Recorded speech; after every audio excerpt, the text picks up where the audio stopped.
Сайн байцгаана үзэгчдээ парламент телевизийн дэлхийн тайм хөтөлбөрийн шинэ дугаар эхэлж байна. Та бүхэндээ өнгөрч байгаа энэ 7 хоногт олон улсад болсон онцлог үйл явдлаас таймлан танилцуулъя.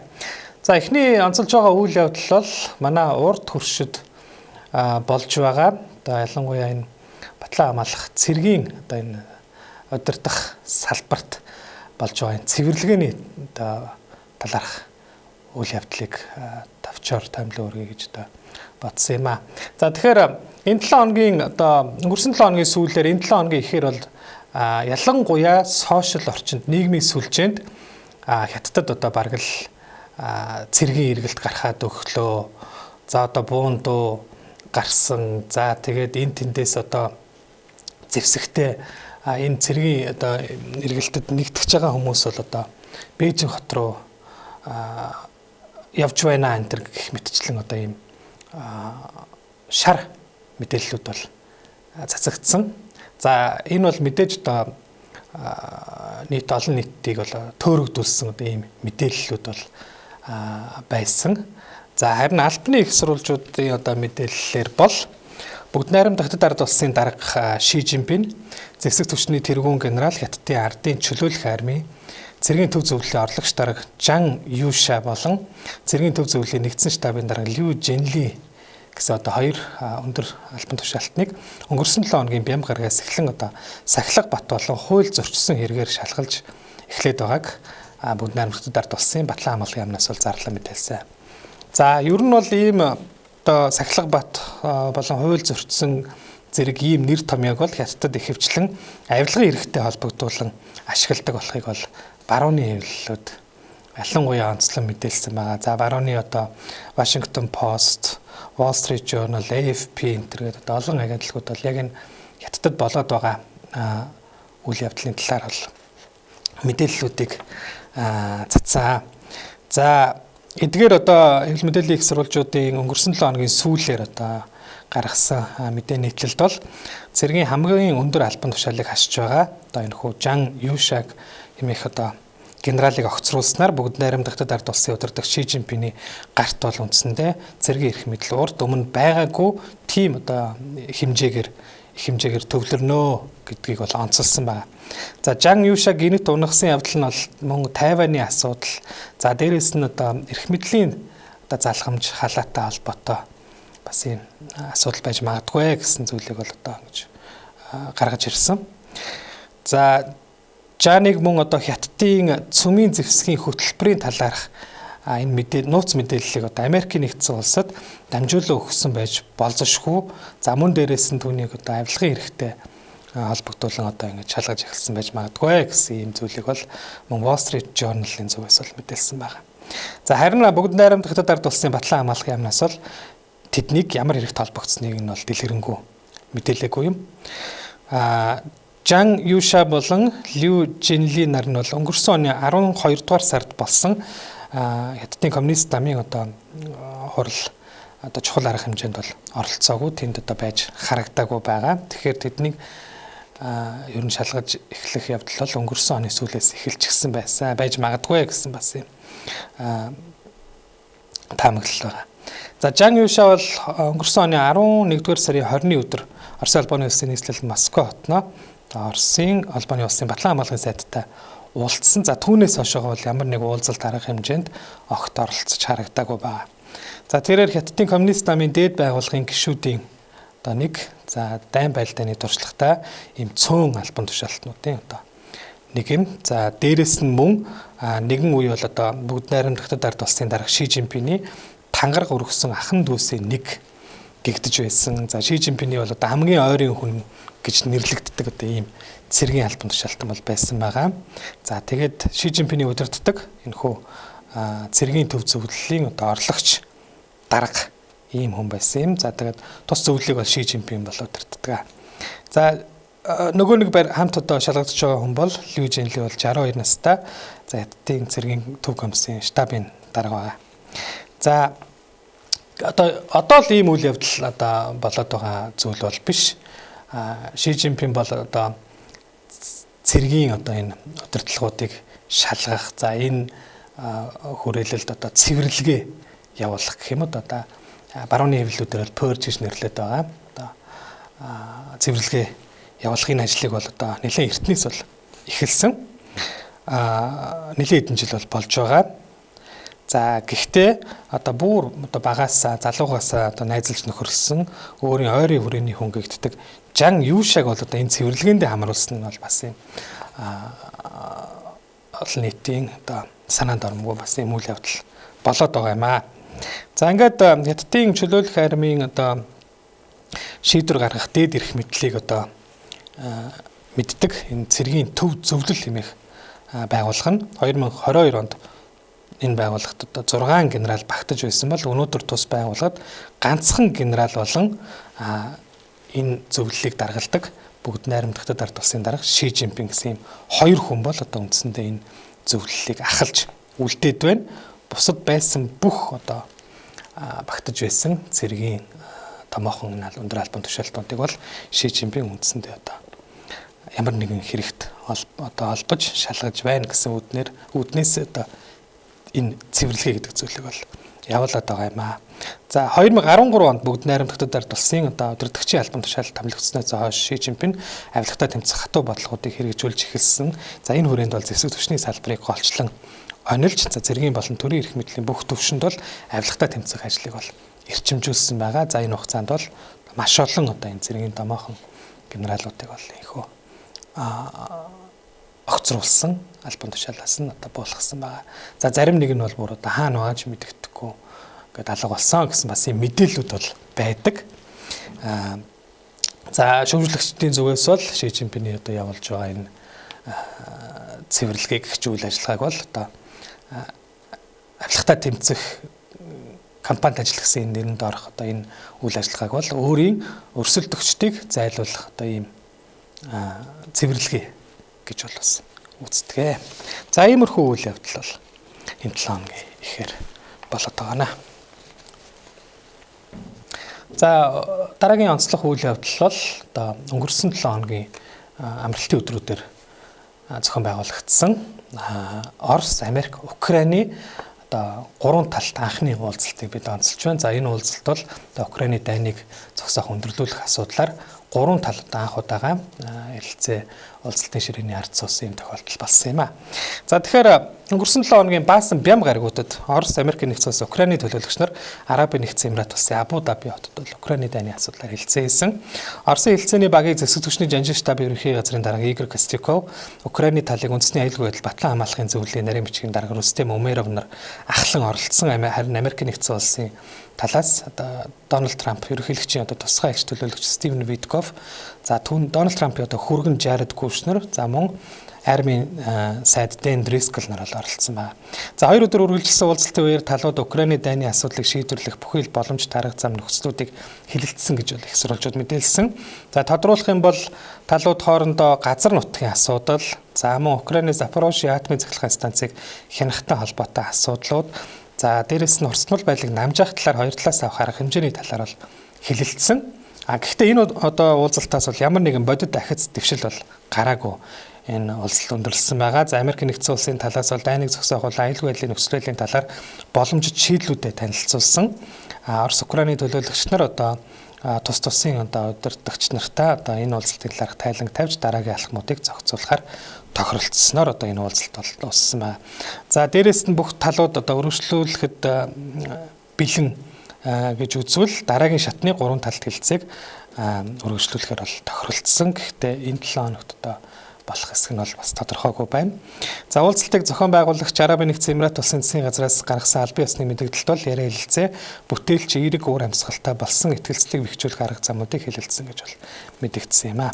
За энэ Америкийн нэгдсэн улсын зуучлалын одоо дагуу зохиогдсон энэ удаагийн уулзалт хэлэлцээ нь бол 2022 оны 2 дугаар сард Украины дай ихснээс хойш анхны Америк, Украин, Оросын 3 талт ийм яриа хэлэлцээ болсноор бол онцлогтой болсон байгаа. За хэлэлцээ явагдаж байх үеэр бол Украины хотуудыг онилсан Оросын агаарын давталгаа үргэлжилсэн байгаа.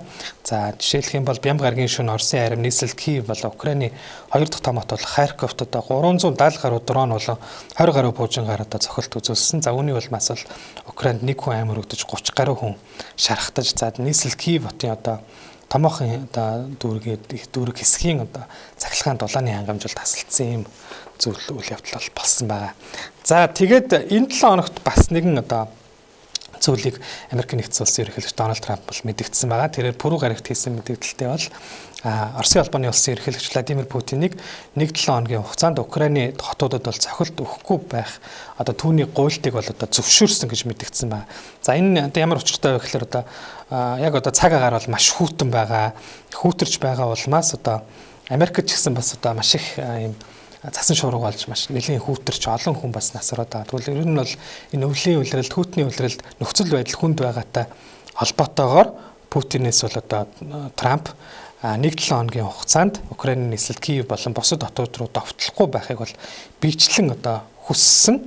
За тэгээд Путин үүнийг зөвшөөрсөн. Тэгээд зөвшөөрсөн явдалт нь бол би үнэхээр сэтгэл хангалуун байна гэсэн ийм зүйлийг бол ярьсан байгаа. За харин энэ тал дээр бол Оросын талаас Москвагийн зүгээс бол одоо ямар нэгэн аль биесны тайлбар бол өгөөгүй. За тэгээд цохилтыг төр зогсоохоор болсон гэдгийг бол одоо пүрэв гарагт бол мэдгдсэн. За тэгээд Орос Украины одоо хэвлэл мэдээллийн хэрэгсүүл дээр бол бас энэ талаар бол мэдээлээд байгаа. Ингээд 1-7 хоногийн хугацаанд бол одоо цохилт өгөхгүй болж байх шиг байна. За гэхдээ Москвагийн зүгээс тайлбар өгөөгүй учраас бол бас цаашд юу болохыг одоо харцгаая. За ингээд Орос Украины одоо талд бол нөхцөл байдал нэг иймэрхүү маягтай байна.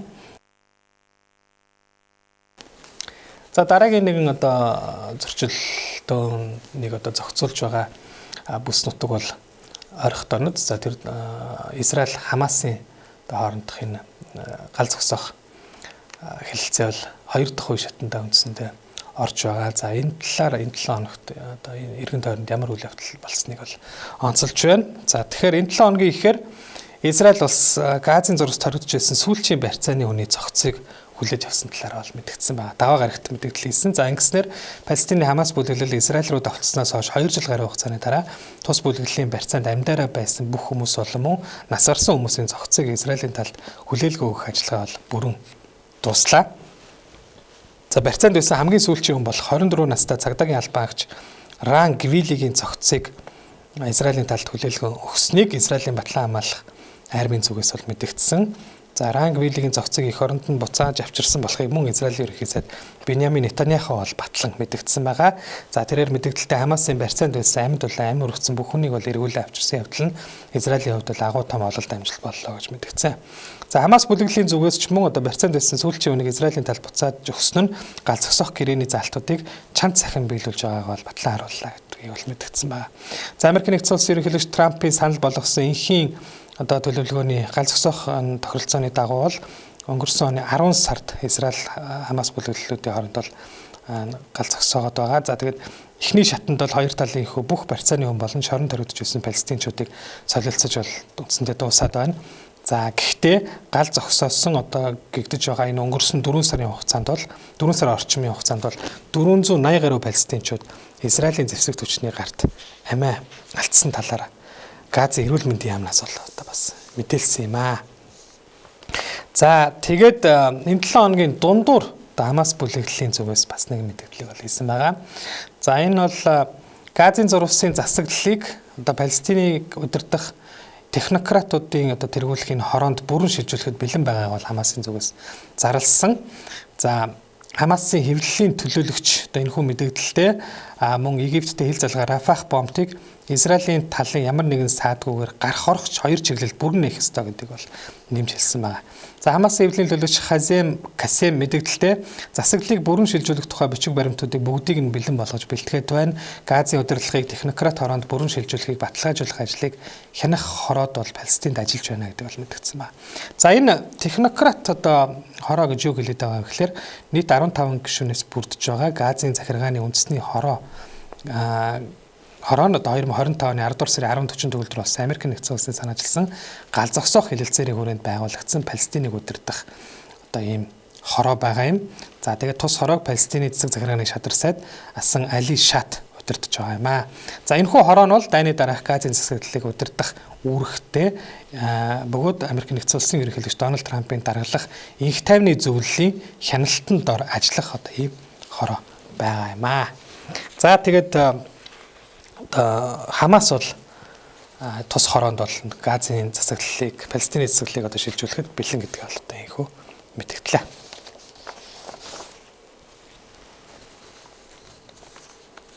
За энэ 7 хоногт бас нэгэн одоо олон улсын анхаарлын төвд байсан үйл явдал бол Америк Ираны хоорондох одоо зөрчилдөөн болоод байна.